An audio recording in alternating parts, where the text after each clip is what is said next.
talakayan at diskusyon. Tutukan sa OOTD. Dahil sa kinasasabutang intriga ni Rapi Tulfo sa Viva Max model na si Chelsea Ilyore, Tulfo Brothers nagkaroon ng hidwaan. Gretchen Barreto at Herbert Bautista absuelto na sa kanya-kanyang mga kaso. Ellen Adarna nakakuha ng kakampi sa pagkatao ni Angelica Panganiban laban kay Derek Ramsey. At makihula sa ating hula, tirahin na ito sa OOTD. Yun naman. Naku, traffic na traffic. Christmas sa Christmas na. Yes, naamoy ko na simoy ng hangin, the Christmas air.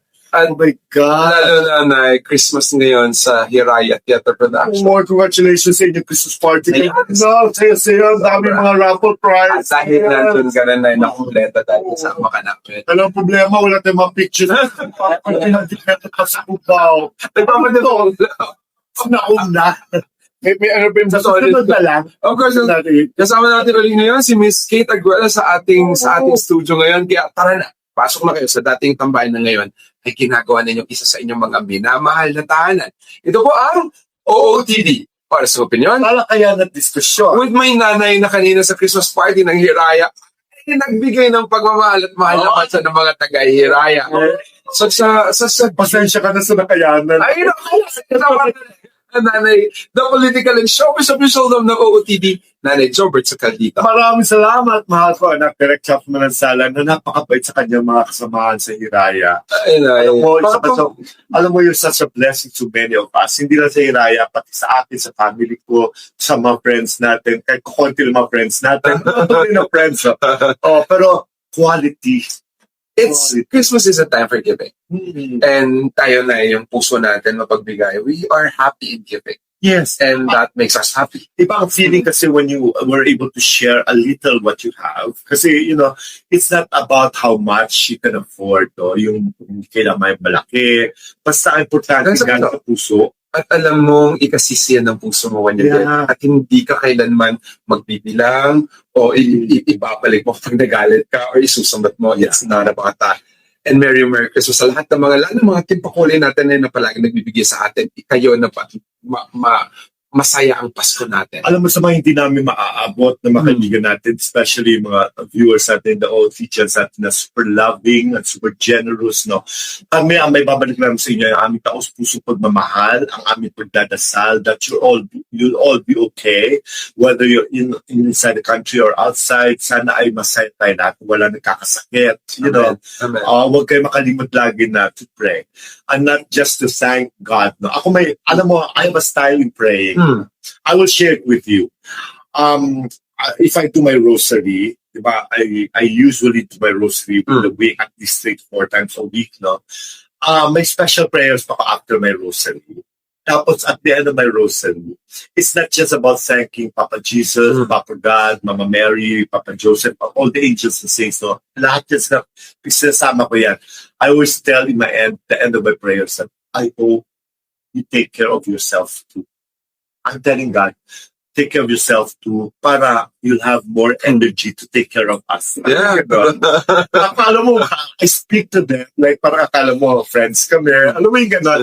Alam mo, it gives me peace. Gives me peace and it gives me enough protection. Kaya sabi ko, God is so good to me.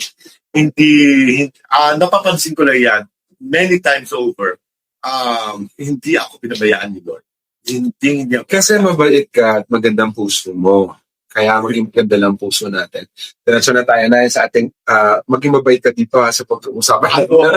Kasi iba dyan, di mabait. Yan na. Sa pag-uusapan. Diretso na tayo sa ating uling segment.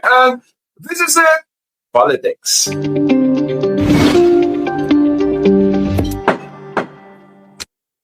Tulfo versus Tulfo versus Tulfo. Ano ba yan? Ba't lagi na lang may mga ganyan? Kumbaga hindi lang it starts with the Barretos, the Marcoses, ngayon Tulfo versus Tulfo naman.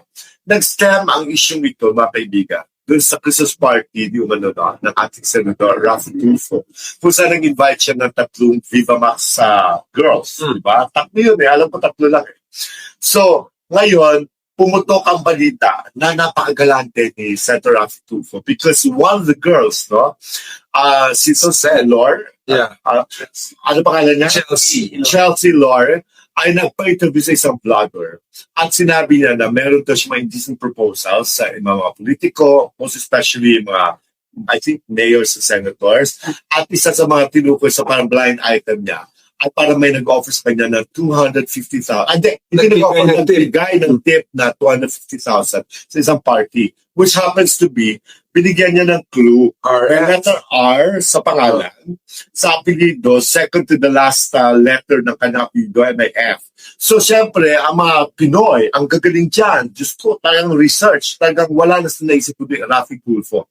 So, it started as a blind item. And finally, na-admit na-amin ni Rafi Tulfo na siya ay nagbigay ng 750,000 na tip for the Viva Max girls. So, ibig sabihin 250 each.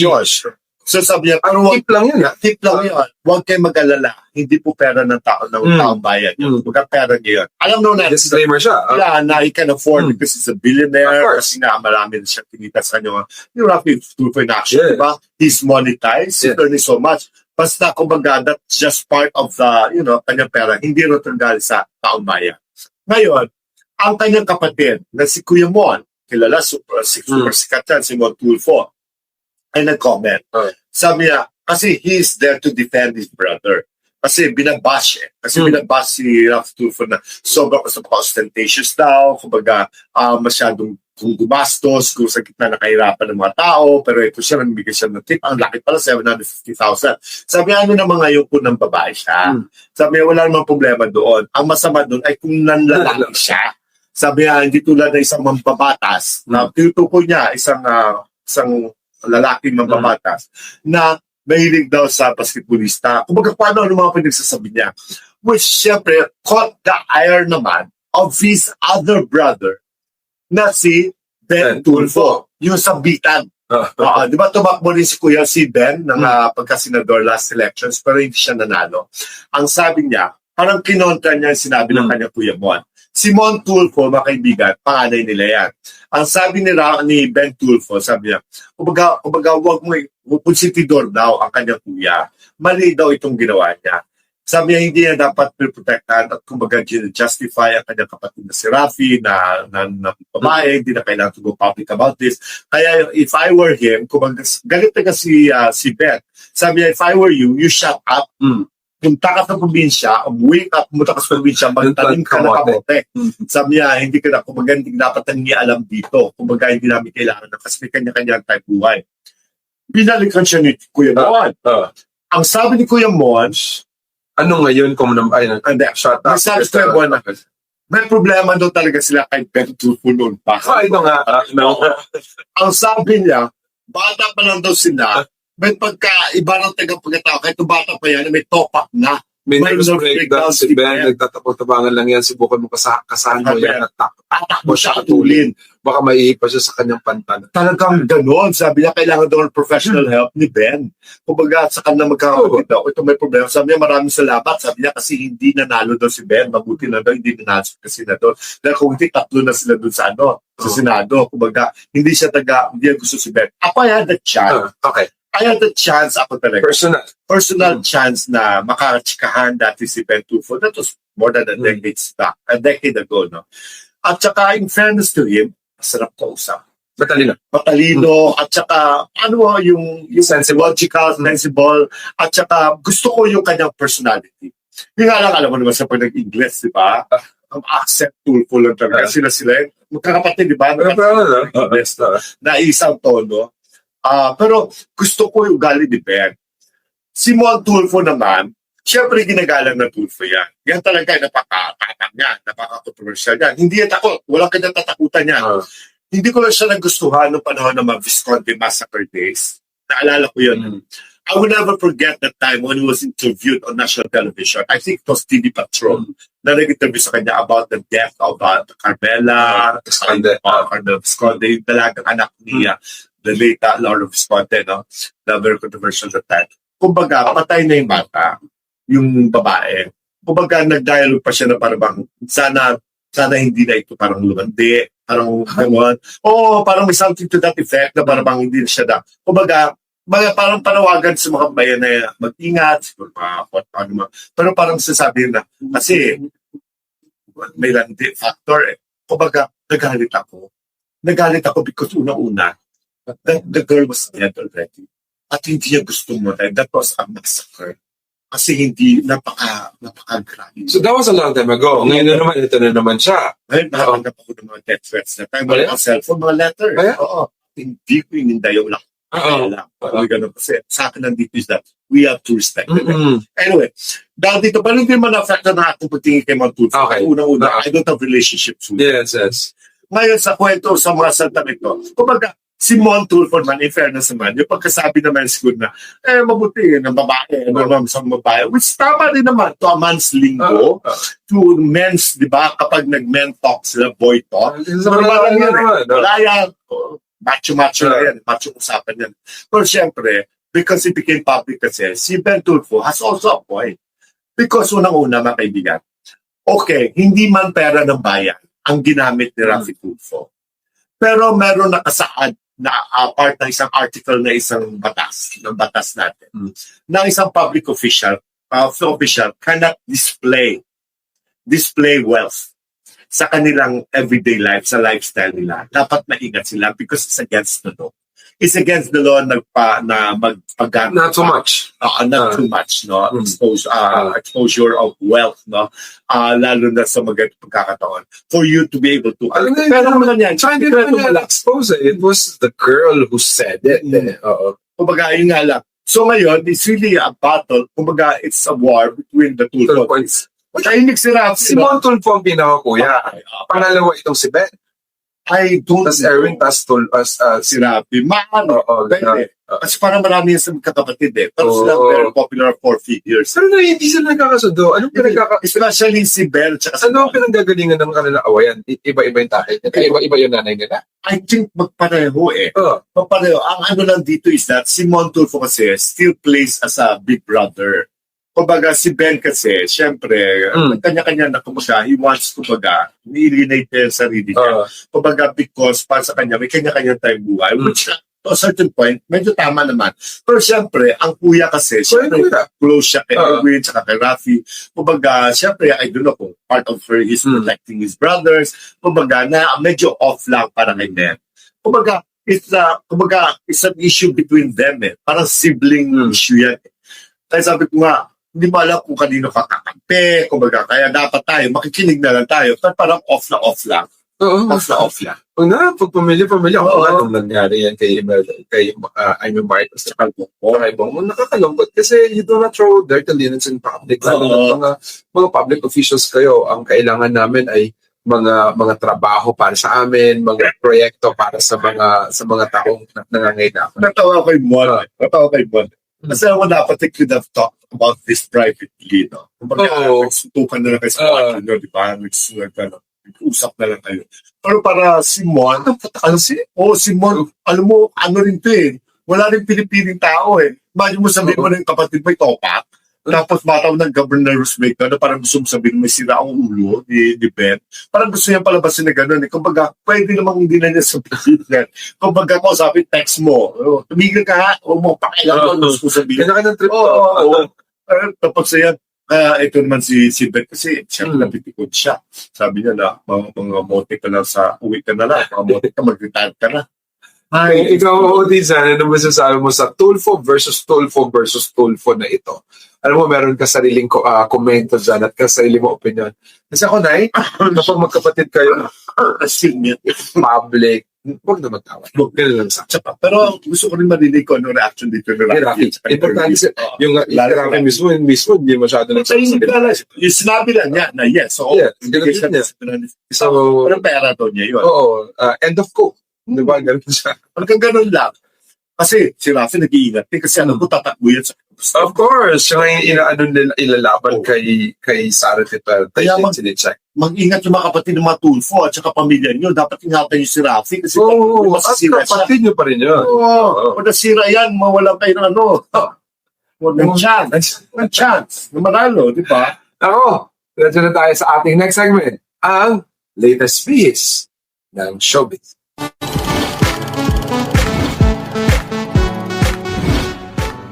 Ito naman ay hindi Gretchen versus Herbert. Hindi. Hindi. Gretchen and Herbert. Okay. Absuelto. Absuelto. Masaya ang Pasko. Masaya ba? Masaya ang Pasko pa sa kanila. Nakakabanga na, di ba? Oo. Pinas na tayo nung pinagtanggol natin na sana ay wag si Gretchen, ganyan. Oo, di ba? Well, my wish ill on people. Yes. Basta alam naman natin na wala naman na patunayan na ebidensya against them. Oo. Okay, si Gretchen, Gretchen. na paano sa bungero. sa bungero, yung mga Bungero. nawala, namatay. Yung mga namatay, mga missing sa bungera. Okay. Siyempre. At nagsabit siya, pa, she religiously attended the hearings, she submitted her counter affidavits. Hinarap niya. Yeah, kasama Oo. ng lawyer, si Aldo Yonga. Yeah. Oo. Tapos yung pinakahuli nga, di ba? Kasi syempre you have to defend yourself, you have to get the best lawyers, di ba, para to represent you. Ngayon, lumabas na ang desisyon na si Atong Ang and the rest of mga marami pa, mga 18 yata na tao yun, were indicted. Indicted at under investigation, talagang masusi na investigahan ng DOJ, na NBI, tsaka I think Sandigan Bayan, I don't know kung kasama sila doon, mag-imbestiga. Kumbaga, sila ay talaga, si Gretchen lang ang na-absuelto. Kasi, di ba, wala naman ang patunayan because, some of my sources told me that si Gretchen was there on a video nung nag-uusap yata yung mga, I don't know, basta may nagkwento lang sa akin na tungkol sa plano sa mga sabongeros, Albert, na kasi nga, parang may lukuhan na ganap sa mga isado, na parang may nagsabi na parang may nagsalita na, kumbaga, anong gagawin? Kumbaga, parusahan ba yan? O whatever, kung anong klase parusa. Kumbaga, Gretchen was just there. Kumbaga, just because she's there, na-implicate siya. Pero wala naman She never said anything and she never planned of anything bad. So, na-out siya. Kaya, happy, of course, I'm sure. Beautiful Christmas. Oo, ng Christmas yun. At saka, she doesn't deserve to be jailed. Unang-una, hindi naman siya pumatay. Hindi naman siya nag-utos. Hindi natin sasabi na sa Atong nag-utos, kaibigan natin sa Atong. Pero syempre, sa Atong, sa harapin niya yan. Yeah, Gretchen, naharap niya, napatunayan wala sa kaso. Dismiss. Yes. Okay. Si Herbert Bautista, mga kaibigan, ay nakasuha naman ng anti-graft at corrupt practices sa Sandigan Bayan. Yes. Because of the umano, before he left the office as mayor, ay may napirma niya ang kontrata for a solar project at saka waterproofing project sa Quezon City Hall na para mas 37 million na di umano ay binayaran yung contractor, yung supplier, na hindi pa tapos ang project, hindi nagawa yung project. Ngayon, kumbaga, early release ng check. Kumbaga, para which is really wrong. Which is really wrong. Kasama niya doon na nakasuhan ang kanyang assistant, parang ay, dulo ko si administrator. Chief admin. Na si Adrian Cunha. Para yon. So ngayon, dinipensahan ni Herbert Bautista Canceri with his lawyers, that, yes, napirmahan yon, pero ang release ng cheque ay wala na siya. Hindi na siya mayor that time. Kumbaga, at saka kompleto yung mga papers at approve ito ng City Council. Kumbaga, lahat ay dumaan sa due process. Kumbaga, pumirma lang siya for the release of the check, pero nai-release ito after na ng kanyang term. So, kumbaga, after that, sa masusing investigasyon ng Sandigan Bayan, napatunay kasi sa kakulangan ng ebidensya against Herbert Bautista, na-acquit si Herbert. Na-dismiss ang case against him. Ang natuloy yung kay Cunha. Yung City administrator. At si Cunha ay convicted yata. Baga 6 to 8 years imprisonment pero out on bail. Ang 90,000 bail ay dinoble at he was given yata 5 days that time na promulgate na magbayad ng double of that bail amounting to 180,000. And I don't know, tuloy ang siyempre baka mag-motion pa yun. Pero si Herbert ay dismiss na. Pero hindi pa yun, ikaw yung hepe tapos yung subordinate mo, siya, pwedeng mag-manipulate ng subordinate at hindi mo alam? Alam niya, aware siya, pero kasi sa kanya, ibang case niya eh. Kumbaga siguro, baka kasi minsan ang middle management or minsan yung higher up kasi minsan ay limited ang kanyang kaalaman Ministerial. sa ministerial na siya. Tapos yung tagang gumagalaw yung Yeah, dito. yeah. So maaring gano'n. Pero syempre, who are we to judge, no? Hindi ba? It's a Sandigan Bayan's decision na dismiss ang kaso. Smith, And well, congratulations, Mr. Herbert Bautista. Merry Christmas. Oo. Merry Christmas. At for the longest time na parang pinagdadaanan niya to, bit-bit niya ito, krus na parang pusan-pusan niya, na parang kinukrucify siya ng tao na isa siyang corrupt na politika. At is finally na napatunayan niyang hindi totoo. Alam mo, hindi ka corrupt, Herbert. Kaya lang kulit. Hindi, alam mo, inaanak niya yung anak ko. Ninong yan ang anak ko. Alam mo, Herbert, kita magkita tayo, nakakatawa to, sir. Nagkita kami, uy, ilang taon na si Carlo? Noong that time, 16. So, 16 years ako may utang sa kanya. Herbert, 25 years siya. 25 siya next. Silver. Nagiging talaga sa OOTD ang Sam Jobert sa dito. Alam mo? So, next year, hanapin kita po 25 na siya. Happy Silver! Itong susunod na mag-uusapan natin, mukhang hindi sila maniningal sa isa't isa. Mukhang magtatandem sila. Kampihan. We're talking about Ellen Adarna and plus Angelica de la Cruz versus Pangilinan. Angelica Pangilinan. Kasi naniningil kayo. Kung hindi natin na Angelica Panganiban plus Ellen Adarna versus Derek Rams. Okay. Kasi mga kaibigan ba nung maghiwalay si Derek at saka si Ellen, ay marami inilabas sa social media ito sa Ellen. At talagang very, very vocal siya sa kanyang sinabi, which lahat pala yun nabasa ni Angelica.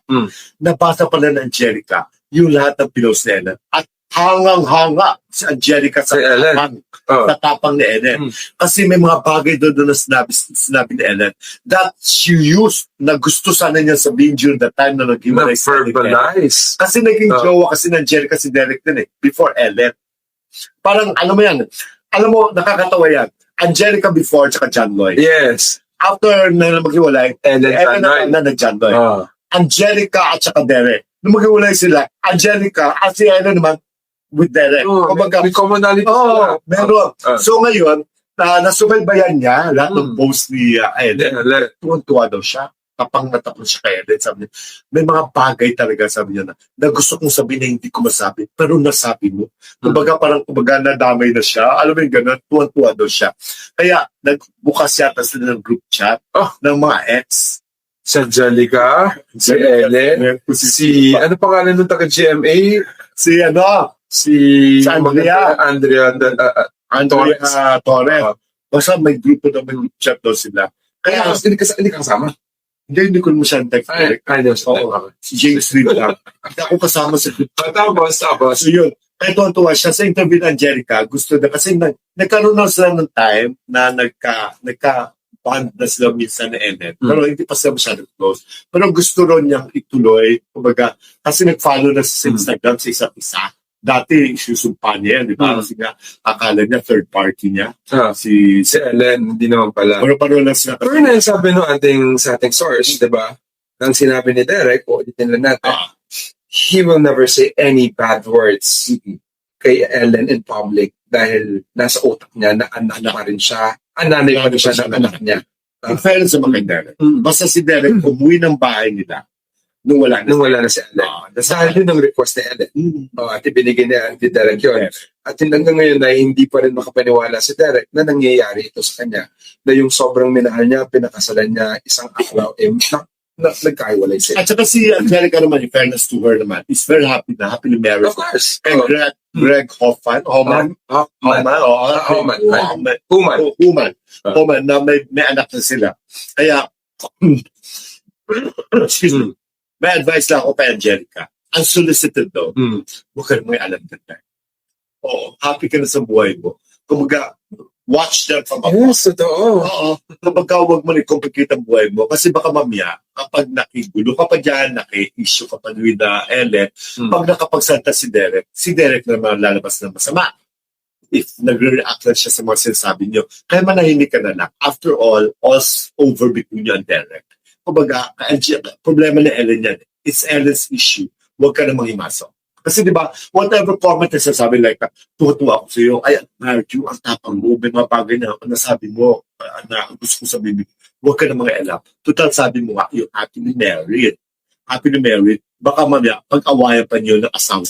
Saka hanggang ngayon na mag-asawa pa rin naman si Derek at si Ellen. Oo, strange lang sila. Strange lang. Di ba sa wala, may anak pa rin sila na kung ako, maawa tayo dun sa bata. Dun sa anak nila. Ay, wala sila, pero not legally. Yes. Not legally. Ha? Yeah. Angelica, ganun lang. Maganda, girl talk na lang kayo, pero don't go public about kung ano mapag-usapan ninyo. Kasi, it won't look good eh. Kasi, it's also unfair. Kapag si Derek ay nasaktan dito at pag nagsalita siya, baka mamaya sa kanya yung baling, sabi nyo, si Derek napaka-gentleman. Kasi sinimulan nyo. Kumbaga, wag na kayo mabot sa ganun. Okay na yun na, nasabi mo na, natuwa ka, pero okay na, ganda na.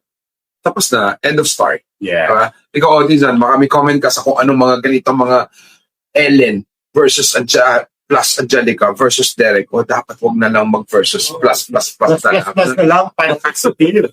At para maging positibo ka, nako, pasyal ka na sa Deluxe Spa. Yes, ang aking favorite na spa, located along Scout Fernandez, corner Tomas Morato, sa gilid ng Chili's. Hanapin yun si Vince Miraflores, magaling na siya magmasaho. Hindi siya nagmamasahe. Di ba? Oo, shout out na pala si Glenn. Sorry po, nabigla lang. And of course, sa lahat naman nagpapabook sa Kishan Staycation sa Tagaytay, may mga slots pa po every day. Kung kailangan niyo po ng bahay doon at gusto po masyal sa napakalamig na lugar sa Tagaytay, Kishan Staycation, mag-message lang po kayo sa OOTD Facebook page nang sa ganun ay maka-discount po kayo dahil OOTD ka. Mahal ka namin, we will be giving you that discount. Nangako sila na Nep at Carlo Nazareno of Chino Hills, Totoo California. ba? Na pag nakabalik sila ulit dito very, very soon, ay dadalo talaga sila dyan. Kasi the last time, hindi makaalis na sa family niya sa Morong. So, hindi kami nagkaroon ng chance makita. Pero nakita kayo sa video call. At mga kaibigan, pag wala kayong gagawin this coming 19, no? December 19, that's Friday, at 9 p.m., punta po kayo sa The New Music Box. Dito po yan sa Timog Avenue, Quezon City, sa kanto ng Quezon Avenue. Kasi meron akong concert dyan. Ang title ng concert ay Three is Not a Crowd. Kasama po ang aming mga bidang mga boys na pakagaling kumanta at ang gugwapo na pakahusay ang MD40. Yes, sa Music Box yan, December 19. Guest po nila ang Diva Nation, napakagagaling ng mga babae, sila Venus, si Risa, at saka si Shane, na mga finalists ito sa mga sikat na mga TV contests like Alan, The Clash, and everything. Yeah, napanoorin nyo, kasama po ang Revival King na si Jojo Mendres na talagang inaabangan ng mga tao. Oo, interview natin. Sa elevator. Ayan December 19, kita-kita tayo alas 9 ng gabi. Maraming salamat kay Senator Lito Lapid, Senator Jigo Estrada, Kuya Boy Abunda, Mr. Art Atayde, ang Doc Robs, chiropractor ni Patricia Vier, sila Nixon at Adela Teng, maraming salamat. MTRCB Chair Lala Soto, maraming salamat. Attorney Ray Bergado, Attorney Vince Tanyada, at saka si Princess Revilla, salamat sa pagsuporta sa concert na ito. Diba? Yan, Pag hindi pa naging successful to, I know, sign ibang up. klase. Sign up ako. Exciting talaga. Kaya pupunta kami ni Leanne, ni Miss Yes, Kay Sir Boy, si Tony, si Paul J, kung sino sikat kami, pupunta kami talaga. Magkakatao kami pag dumating. Ang dami na bumili ng ticket na. Oo. I'm just so excited. House Speaker Bon GT pala nakalimutan ko. Baka mamaya bawiin. Diretso na tayo sa ating next, ang pinakaabangan yung segment, of course, ang Hula Bira! Huhulaan ng Pangko. Itong si Pangko eh. Sabi ni Miss Kate, Si Miss Kate talaga yun, wala naman siya sinasabi. Sisiraan mo. Okay, ano yung kwento na eh? Alam mo, sisiraan na taga si Kate. Si Pangkoy na to. Hindi. Kwento ito ng isang sikat na actress. Totoo ba? Ay, naku, grabe. Sikat? Thank you. Naku, thank you. Alam mo, tapos na. Sikat. Dati. Siyempre, Dati. lahat ng mga tao ay dumadaan naman sa pagsikat, tapos papunta sa kawalan. Oh. Tapos sa kawalan, hindi ba sabi na lang? So, Kawalan. Pumasok lang kasi mabait mo na. Okay.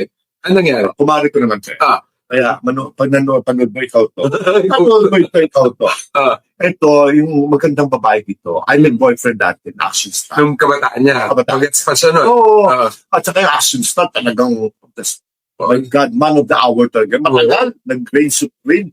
As an Siya pa naman yung action star. Oo naman. Just, may iba na siya mundo. Yung Oo. mundo ng Pumasok na siya sa iba pang larangan. larangan ng... Ng politika. Okay, anong nangyari? Ano? Kasi, meron pala actually that time, lihim ang kanilang relasyon. Oo. Kasi sikat na sikat sa Di action. ba may lihim din siyang karelasyon na nabuntis din siya? Oo. Kita na natin sa party. Oo. Oo. Tapos, Alam mo, sa party. at recently lang nila inamin na anak na anak nila yon, di ba? Yes. Okay, tama ako. Ngayon, eto na ngayon. Marami siyang anak sa iba pang babae. Hindi, tsaka itong babae, di ba, meron siyang lihim na nakarelasyon. Tapos may nagkalag pa lang sila. Oo. Ibigay na. Ay, hindi pa. Sige. Mga ibig sabihin ko eh. Okay, ano ba lang kwenta? Kasi ganito, sa bahay ng ako, sa kanya tituloy na ako, talagang kapag, kasi mayroon silang gawain ng girl na tagang gusto na actor. Alam kasi ng girl ko anong weakness na actor. Oh. Buko juice. May dalawa ako, Jude. Dala siya buko juice. Tapos may dalawa. May straw. May inistro. Yes. Inistro niya buko juice. Oo, kakatok siya doon, kinakatok niya yung kwarto niya, no? Kasi yung Hindi niya dala yung Buko Juice. yung action star kasi nakatira doon sa bahay ng manager niya. Noon. Oo, third floor. No, third floor, alam ko yung kwarto. Kasi, Tapos, pinaka yung kwarto din. Nakatok doon, umaga pa lang, kumakatok na sa address. Kumakatok na doon, siyempre, no? Tago yun. Minsan, hindi alam na manager. Oo. Bilang kwarto yung manager, sa kada kwarto ng action star. Oo. Nakatok doon kasi nga, gusto niya magbuko juice. Oo. nauuhaw. Nauuhaw siya. Kaya alam na ni actor kasi may usapan na sa kasi uso landline na kasi uso that time eh. Kaya may linya, may ano siya, may extension siya sa kwarto niya. Parating na set ng actress. Tapos doon, pasok, lock pinto, buko juice, labas, uwi. Ganun lang, kabilis sa mga pagyayari. That casual, no? Ganun kakasual, mga kaibigan na ako, Diyos ko. But ano, in love yung babae. In love. Ibig sa lalaki na in love sa kanya that time. Oh. Kaya mas nangibabaw kay lalaking last. Kaysa sa love. Okay. Bigyan natin ng clue. Di ba itong babaeng to, Nay, na amoy? Wala siyang amoy. Oo, ako yung nagsigarilyo. Ay, tama na. Huwag mo na ito, no? Nalalawa ka. Bakit? Hindi ko lang sinabi. Alam ko na ito. Napapasok. But sir, dahil ako. Wait na, wala tuloy ako. Siya yun. Diba? Yun na may... Huwag mo na ito. Hindi siya nagsigarilyo. Oo, i-vape lang siya. Okay. Yung lalaki. Yung lalaki. Hindi na siya. Pukontak sa akin. Hindi ko alam kung bakit. Bakit? Mabait yung lalaki. Mabait naman sa panayon. Panalo na ako because you know, that's something. Yung initial nung lalaki na ay ang minamahal natin. Bansa. Ang lalaki natin. Huwag mo na sabihin. Puta na lobawa ka. Sino na ako? Sa isa ng bansa. Bansa na. Afghanistan daw. O na Iran. Huwag na dito sa Pilipinas. Dami ko, wala nito. Uy, wag ko. Wala mo na sinasabi. Wala na sinasabi na Ano, nakita ko yung mga comments nila. Alam na nila bigla. Wala na offer sa kanila. Ay, nako. Kasi ngayon na, we have to give it away. Deny ko yan. Totoo ba? Wala naman sila ginawa masama. Buko juice lang. Ang buko juice na, di ba? The coconut nut is a giant nut. O, di ba? Coconut nut is a giant. If you drink too much, you get very fat. Di ba? Ay, pumayat na ba eh? Pero fat pa rin siya. Kahit pa paano. Pero ang layo ng tinabi. Iwasis natin yung kantang yun. Sino bang publisher ng kantang yun? Ayun. Composer to. Baka naman. Ako, sa lahat ng mga team share at saka sa mga team live na nanonood ngayong oras na ito, maraming salamat. O mag-subscribe kayo, mga team OFW, mga team Pakulay, mga team Silent, team, balik sa umpisa. Libre lang po yung pagsasubscribe. Pindutin nyo lang po yung button na subscribe button. It's all for free. Wala pong bayad. Para Christmas gift nyo na po sa amin. Lalo yung mga Team Auto Replay, at yung mga Team Share Night. Team Row 4, marami tayo. Oo. Team Row 4. At yung mga team abroad natin, sila mga OJL, sila Miss Nags, sila pa ba, sila Ray Arias na palagi na rin nanonood, sila Advantage Pilates, Yes. si Freddy Anfiche, si Alan Pasamonte, Nakakamiss si Alam Oo. ko, Team Repiche. si Reynold Pesquera, lahat kayo, si Inday Mari, lahat, maraming salamat. Kung nung pumunta kami sa Bel Air, yung mga taga-barangay, mga social Martonia doon, they watch OTT. Natuwa. Thank you. Very much. People from Bel Air. Oh, Bel Air. Siya. Hindi ako makarelate actually, pero I tried. Sa pagkain, sarap na magkasikaw sa mga bisita. I love yung Bel Air. The Yun. fresh prince of Bel Air. Ay, naku, maraming salamat. Ito po ang OOTD. Para sa opinion, Talakayan ng diskusyon. with my nanay na ang aming hulabira, ayaw niya sabihin ko, pero siya naman nagsasabi. Kasi, alata na yun. Okay. Ang ating minamahal na ni Jobert Sucal. Thank you very much. You take care of this Republic of the Philippines, okay? I love you guys. Merry Christmas in advance at saka manood kayo sa 19 sa Fridays at the New Music Max. Ito po ang magsasara ng pinakamalaking concert sa buong Pilipinas. MB40. Akala Kung sana tauhin ako. Pangalan na ngayong gabi ito, Christmas party ng Hiraya Theater Production, 20 years in the making. And we celebrated with the blast, yung may makapuso. Yeah. At sa lahat ng mga tumatangkilik at patuloy na nagmamahal sa Hiraya Theater Production, kayo po ang dahilan kung bakit nagtagal po kami. Maraming salamat. Sa mga tao naman na hindi kami pareho ng opinyon, wala namang maling opinyon. Sa tamang talakayan na may makapusong diskusyon. And to everyone, Michael Pangkoy, Raymar, and Raymar Buadon, of course, Miss Kate at Cathy Arguelles na nandirito. To God be the glory. We love you. Merry Christmas. Advance Merry Christmas. Pag-uusapan, tatalakayin, iba't ibang pangyayari susuriin. Kaya ka, ikay sumama, tuklasin kung ano nangyayari. Silang maghahatid sa atin ng balita, kasama sina Jobert at Derek Chap. Silang mga kasama natin sa Oras na opinyon, talakayan at diskusyon. Oras na opinyon, talakayan at diskusyon. Oras na opinyon, talakayan at diskusyon. Silang maghahatid sa atin ng balita, kasama sina Jobert at Derek Chap. Silang mga kasama